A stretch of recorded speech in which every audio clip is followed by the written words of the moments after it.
I've got to respond to this documentary here on YouTube. Now, maybe you've seen it. It's called Southern Discomfort. And it's by one of these Southern apologists. And the title's a play on the whiskey brand Southern Comfort.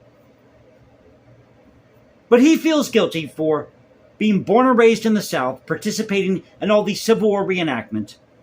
And he and his buddies decide to pay the town of Lake City, Florida a visit because every year Lake City holds what they call the Olustee Festival. It's named after the Battle of Olustee. But from what I understand, he currently lives in Georgia, so I don't get the logic here. So you feel guilty for being born and raised in the South, you think the South is evil, but you currently live in Georgia. Okay. At any rate, so they go down to Lake City, and he's trying to expose these people for having this festival because in the original Battle of Olustee, you had several black Union soldiers that were killed. And he's saying that these people are being insensitive to the black community in Lake City. They're trying to glorify the South. And then the Battle of Olustee represents everything about the South. Well, that's like saying that Wounded Knee, and I don't live too far from Wounded Knee, but that's like saying that Wounded Knee represents everything about the United States. Or that the Nazi regime represents everything about German culture. And I happen to be of German descent. And no, I'm not a Nazi. Then he starts blurring the lines. I kid you not. He starts blurring the lines by talking about Florida's prison population.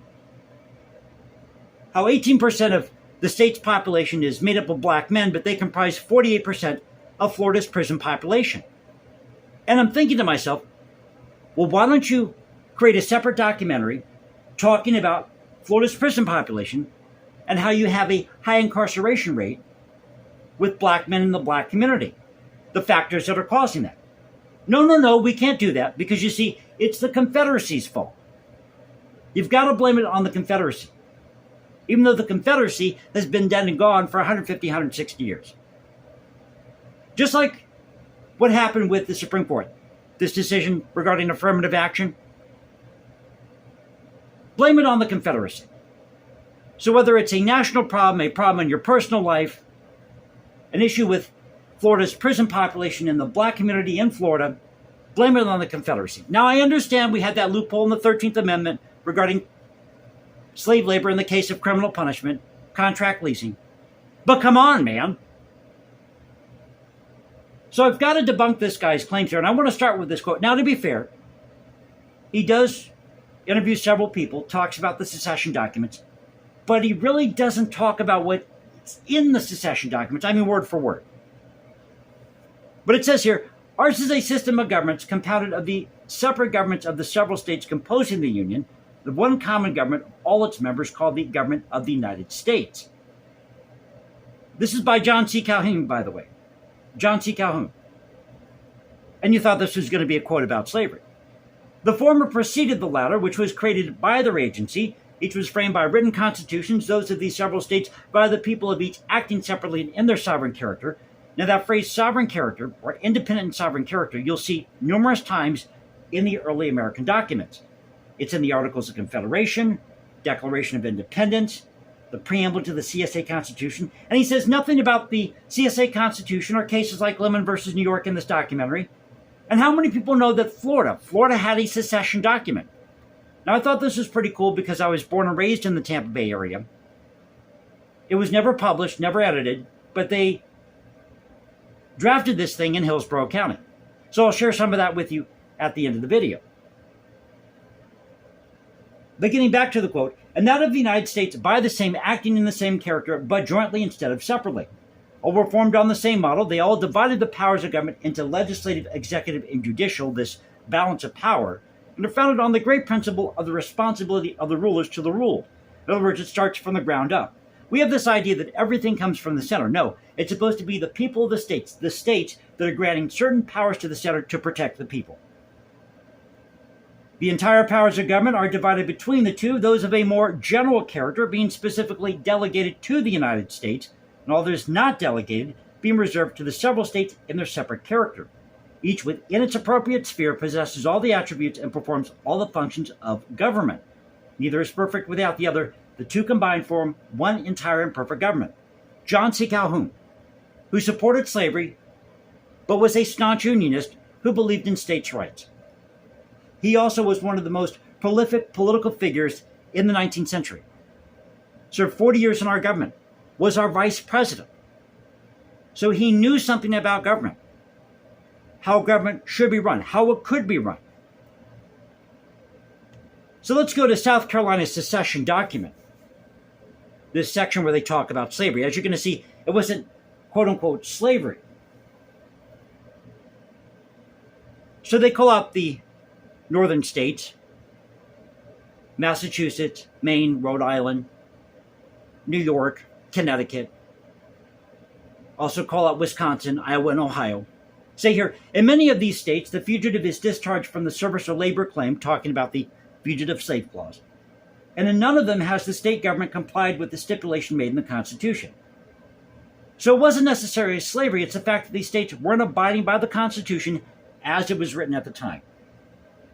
The state of New Jersey, and by the way, New Jersey did not abolish slavery until January of 1866. But New Jersey at an early day passed a law in conformity with their constitutional obligation, but the current of anti-slavery feeling has led them more recently to enact laws which render inoperative the remedies provided by our own law and by the laws of Congress. In the state of New York, even the right of transit for a slave has been denied by her tribunals. And this is talking about Lemon versus New York. So in Lemon versus New York, in 1852, you have the Lemon family from Virginia, who traveled through New York to catch a steamer to move to Texas. At that time, you had a lot of people in the South doing business with Northerners. They'd stay at certain hotels in the North. You had Northern banks investing in Southern plantations. And in 1799, the state of New York passed its gradual emancipation law. And according to the law, it said here that no person held as a slave shall be imported, introduced, or brought into the state on any pretense whatever. Every such person shall be free. But there was a stipulation in the law, and that was that these plantation owners, slave owners, could bring their slaves with them up to 9 months in the state of New York. So on that basis, the Lemon sued in court. They lost. They're going to take this to the Supreme Court, but it never got heard because of the Civil War. But coincidentally, in 1852, the state of South Carolina threatened to secede over the Northwest Territory Compromise. But at the advice of the other slaveholding states, held back. So let's go to the CSA Constitution as we further debunk this documentary's claims. And there are two versions of the CSA Constitution, the Provincial Constitution, and this one here, which was adopted on March 11th, 1861. And this is the preamble to the CSA Constitution.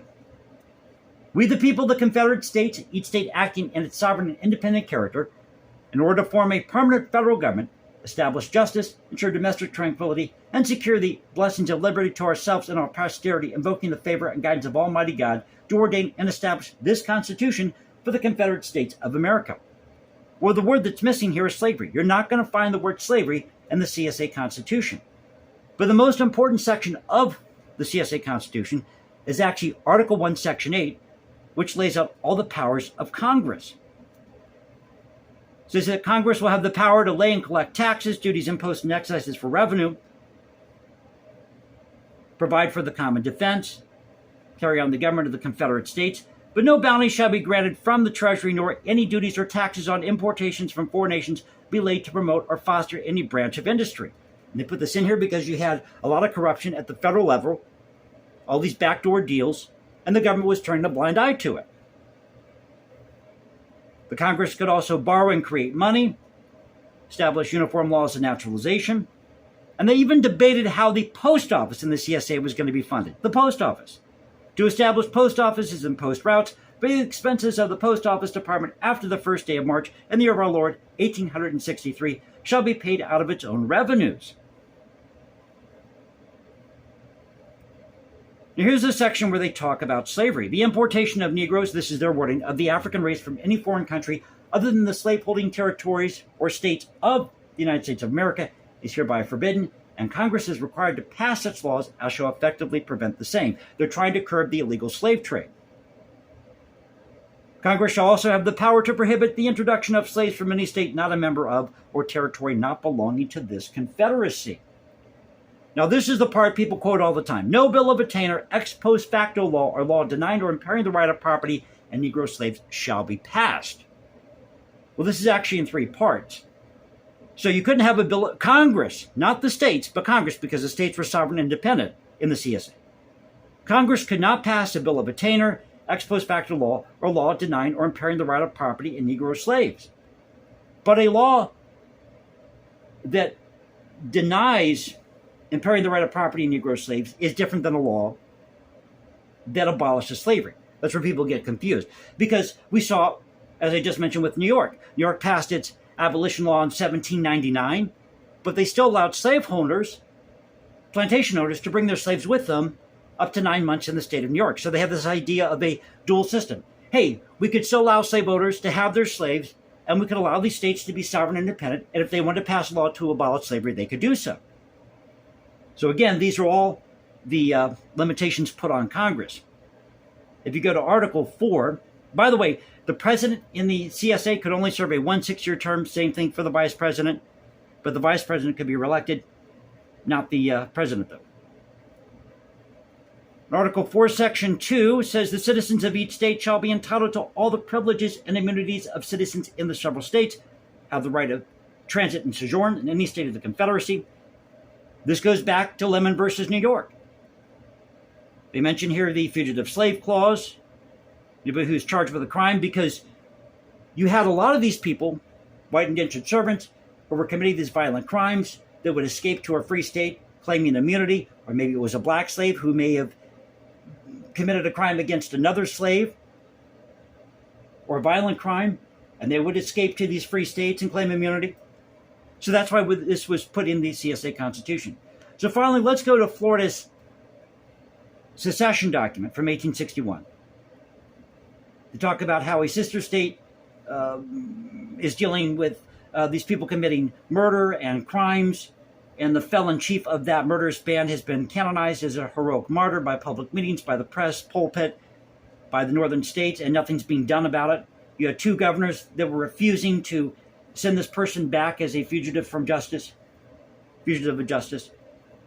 And they talk about how these northern states were paying their fair share on these importations, about the revenues of the general government. And finally, saying here that the majority section may legislate imperiously and ruinously to the interest of the minority section, not only without injury, but to great benefit and advantage of their own section. So they talk about the fishing bounties in Florida, the monopoly of the coast navigation, which is possessed almost exclusively by northern states. So obviously it was more than just slavery. So I thought I'd share this with you, debunk this documentary's claim. Hope you enjoyed the video. If you did, you know what to do. You can follow me on Instagram, #JasonComposes, because I write music in my spare time. Or go to Twitter, Culture Confederacy, at CultureConfed1 on Twitter. This is the Culture Confederacy saying peace out. Stay safe, everybody. God bless this thing called the United States. And you know how we do it here. This is where the past crashes with the present. I'll catch you next time.